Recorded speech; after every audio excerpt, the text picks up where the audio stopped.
What's up, everybody? Welcome back to the channel. I am Christopher Beam with Tactical Advantage, and today what we're going to talk about is reticle size on your pistol mounted red dot sight. Palm pepper spray is next generation OC spray. It's hot at 1.4% major capsaicinoids, and its modular design means you can customize it exactly to you. 3 different setups, lots of different color combinations.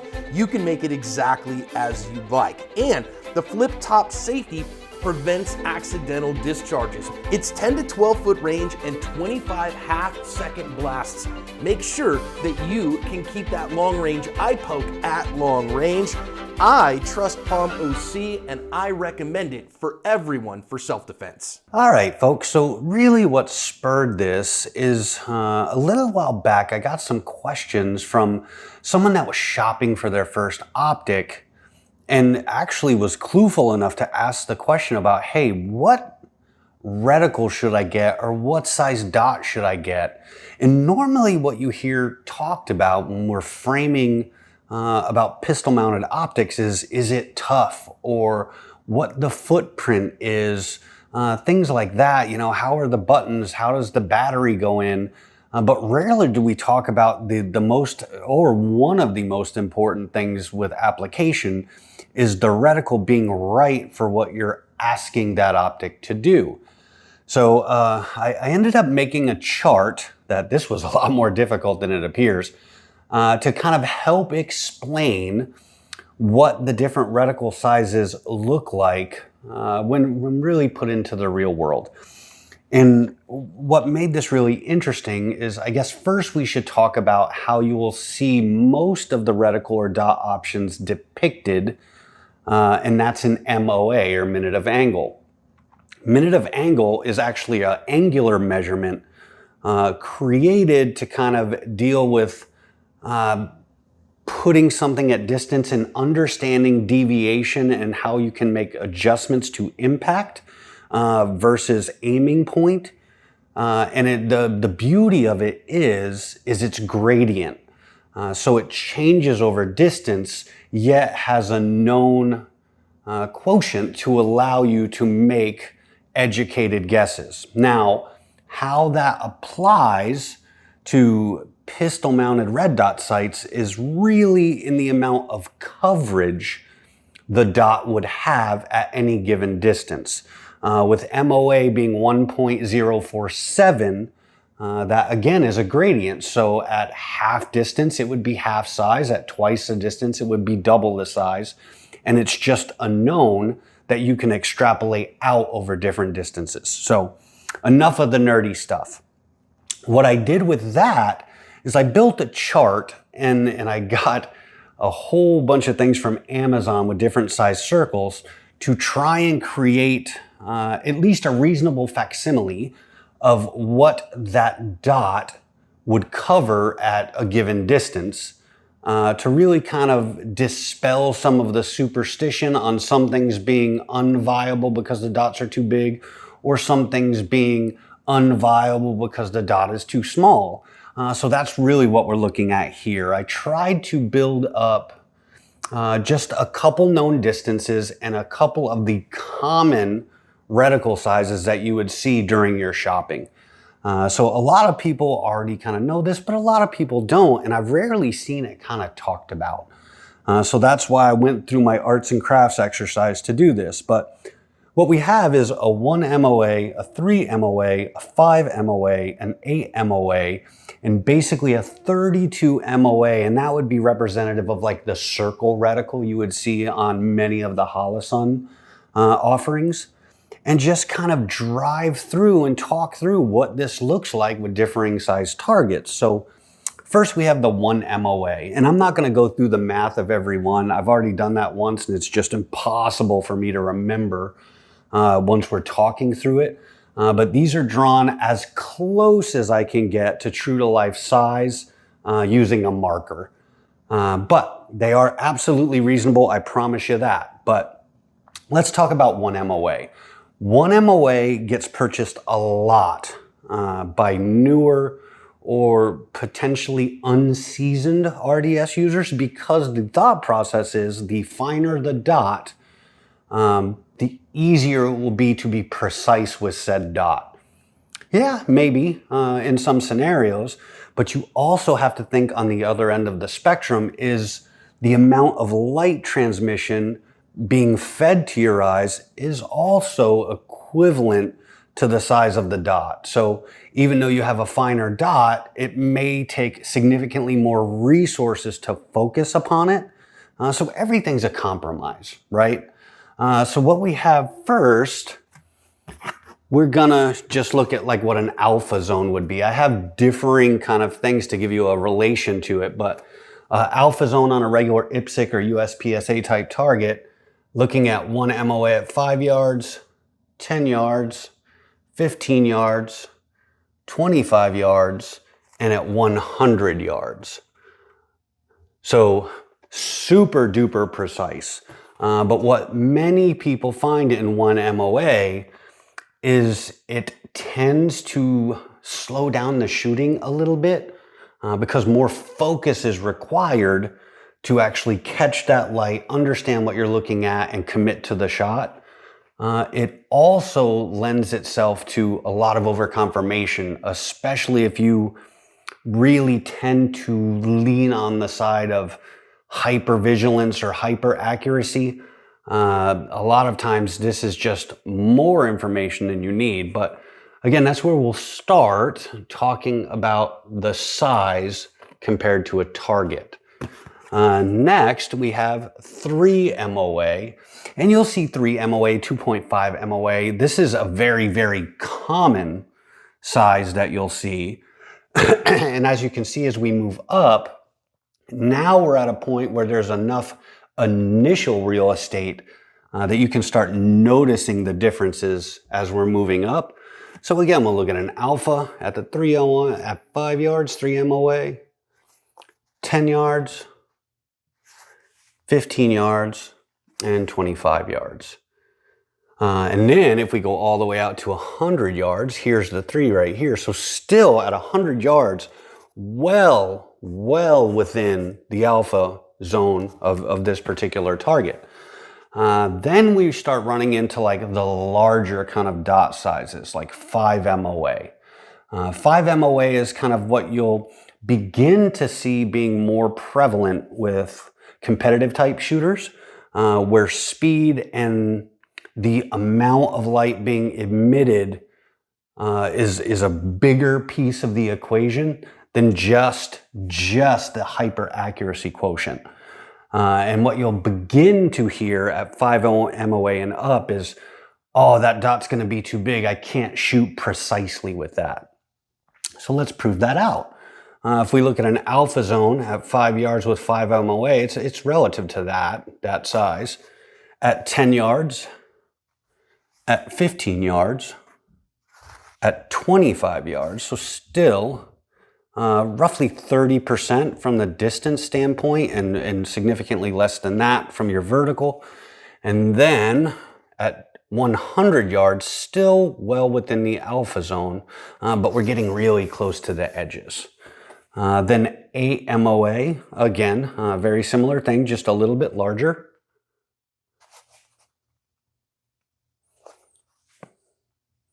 .25. Now at 8 MOA, when you're starting to look at alpha, we have some semblance of the reticle itself could be covering up a significant portion of the target that you would have to work on some trust and understanding, and the deviation from pulling your trigger might yield you a potential Charlie.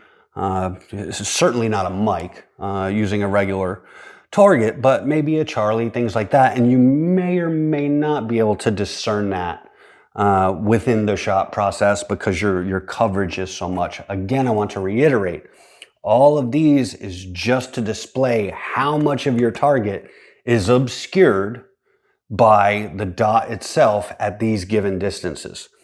Now we'll get into 32 MOA circle.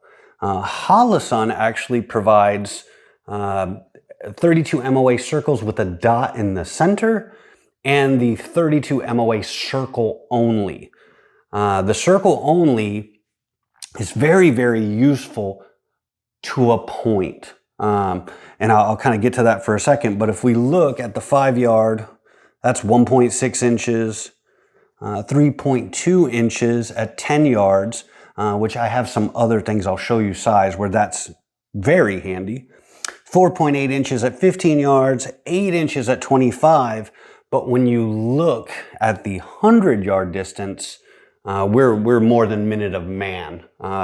You're basically, if we just say instead of 1.047, 1 inch, it's a 32-inch circle that you're definitely going to start having some issues with getting very, very fine placement of a shot. But really, if we're talking about a pistol, is what is your use case? And what a lot of people feel very comfortable with that large circle is it's just more information, more light spread over a larger distance. So again, it's a compromise, but not necessarily a negative one, as long as you're thinking about how you plan to employ this gun. If you're not making 100-yard shots, is it relevant? If the majority of your work is 25 yards and in, is there any negative impact at all? What you would get from that extra light or that extra information, are you willing to give up the potential for extreme accuracy? Maybe yes, maybe no. The choice is yours. But what I hear very, very often is when we get into the larger dot sizes, say 5, 8 MOA, and as the market kind of trends forward, you will see different sizes. But what I hear very often with these is you cannot do precision work with those size reticles. I actually fell into this camp for quite some time, and it was actually a friend, Riley Bowman, in his pistol intelligence class, where I made the quip to him that that's what I believed, and he really kind of lit that superstition on fire for me and really got me understanding the differences and wanting to pursue it and not lean on what I thought it was, more so what the math said it was. And it helped me a lot in my journey, going through and understanding what dots work best for me. But if we talk about that in that framing, so again, we'll move away from the alpha and we'll go to a down 0 of an IDPA target.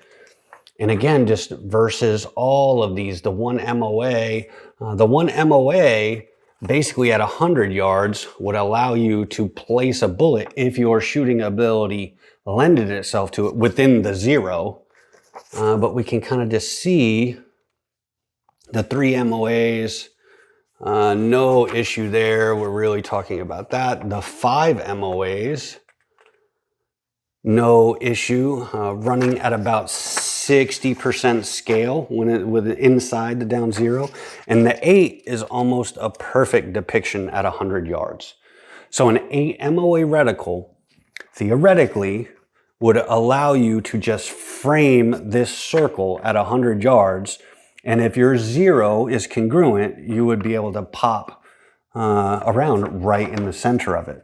But again, these are big targets, right? So does that really explain the ability to deliver precision work with the larger dots? So this is basically a sticker I use in my classes, and that is exactly the size of a 10 and X-ring of a B8 target, which is kind of the standard of precision shooting, or the target that lends itself to precision shooting as far as pistols are concerned. And let's kind of just look what we get with that. At 1 MOA, even at 100 yards, we're smaller than the X-ring by a lot. 3 MOA,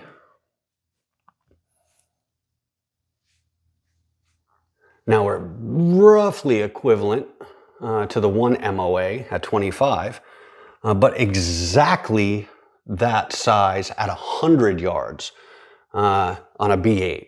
So 5 is where, again, we start seeing, again, well within, at 25 yards, that covers basically the X-ring. And then you get to 100 yards, now we've got some things we got to start thinking about as far as your reticle covering up information from the target.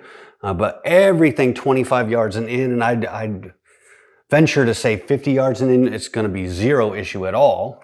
8 MOA. Again, very, very precise at 10. We're roughly the size of the very, very center of the X, about the size of the X ring. At 25 yards, still significantly smaller than this as a whole. And then once you got to 100 yards, well, now we've got some issues. The circle only at 5 yards, no problem. At 10 yards, we're basically the same size, a little bit larger at 15 yards, but if you center this within that, that's still going to be no problem to make that shot. 25 yards, it starts getting a little interesting. You got to really understand what your reticle is and where your zero is in relation to that 32 MOA, but still absolutely possible to do very, very precise work. And I think once you run to 100 yards with a 32 MOA, it's going to start being problematic for you. And last, what I've got here is basically this is about 10% smaller than a business card. So if we're talking about precision work, this is really where we're talking about. So we're about 2 inches by maybe 3 inches here. And I could cut it down to 1 inch, but I hope this kind of simply makes sense for everybody. At 1 MOA, all the way to 100, no issue. 3 MOA, all the way to 100, no issue. A little bit of edge creep here, but again, that's understanding centering. 5 MOA, 25 still solid all day, every day, but we start having some issues here at 100. 8 MOA, easy day, easy day. A little bit of creep at 25 yards, a little bit. But now, again, much like we saw with 32 MOA before, now it's going to start getting problematic if you want the shot to be that precise. And the same thing applies to the circles. And the circles, again, I want to clarify, the circles aren't total coverage, where the dots are total coverage. The circle still allows you to see target information, where the dots, what they cover is what they cover. And you're just placing that dot or superimposing that dot on a target to understand exactly where you want the bullet to land. So this is something I think is important, and I don't think people normally talk about. I honestly don't remember ever seeing a video trying to explain this with the example to help people understand what may or may not work best for them. So what I've found for me personally over time, as I said before, I started with very, very fine reticles. And what I noticed is what I wanted to do is turn that dot up to its full light emitting capability, and it blooms. I have an astigmatism, things like that. And any dot and any reticle size, if you have an astigmatism, the further up you go in power output, the more apt you are to see blooming or malformation of the dot. And that was quite prevalent for me at 1 MOA. I would just have to turn it up because I never felt like I was getting enough light to recognize what I wanted to do at speed.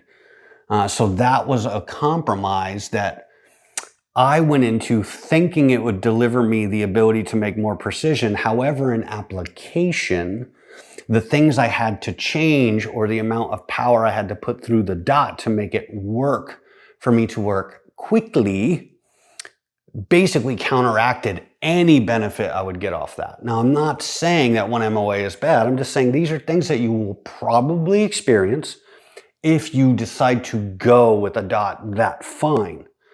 So I kind of stair-stepped. I went up through the 1 MOA to the 3 MOAs, 2.5 MOA if you're a Trichicon guy, and saw some relief from the issues I experienced with 1 MOA, and still was able to do whatever I needed to do without any issue. The dot and the size of the dot wasn't the limiter. My shooting ability was the limiter. Now, where I've landed now is I'm in a pretty happy place with 5 MOA. 5 MOA, what I've found is that size of dot and light transmission, I can actually keep the dot turned down relatively low and virtually eliminate as much blooming or malformation as possible and have a very crisp sight picture. And that's a word you'll hear around on the internet when guys will say, it's got a crispy dot on it. Basically, all they're saying is it's not bleeding out color or light around the dot itself. And blooming is what you'll see when you turn it up very high or your eyes don't focus on things that well, and it no longer really looks like a dot. It looks like whatever shape your brain says it looks like. But this is about where I live right now, and I'm pretty happy with it. I have tried larger dots, and I have tried the circle and the circle dot reticle. I've found that the circle alone doesn't work well for me, but I know some people that it works incredibly well for. John being one of them. 8 MOA, it's just a little too much for me, or I just haven't found the right dot for it yet. But that's kind of the gist of that, just to give you an idea of what that looks like when you're shopping. But what I will say, we talk about 5 MOA. Just because it's kind of in the middle of what we have, and it's what I'm currently using, I have no issue at all drawing at about 60-65 yards onto an 8-inch plate with a 5 MOA and making my hit consistently. So it's absolutely capable of doing high precision work at distance. And it's just an easy compromise for me. It gives me more information in the form of light for recognition that the gun's ready, without leaving too much on the table from a precision or accuracy perspective. So hopefully this is helpful, guys. Again, I don't really get to see this talked about. And I think what happens a lot of times is people buy a dot without understanding what that dot's going to do when they mount it on their gun at different distances. And we think about things like, oh, well, it's a zero issue. Well, maybe it is, but maybe it's a coverage issue, or maybe it's a how much light do you need kind of issue. And I hope this just alleviates some of that for you if you're shopping, a first-time user, or even if you're a more seasoned user and never really saw it broken out. So with that, I hope that helps, guys. Again, it's not super sciencey, but that's as sciencey as I could make it with markers and a whiteboard. So I will see you guys next time. Let me know if it helps. Thanks.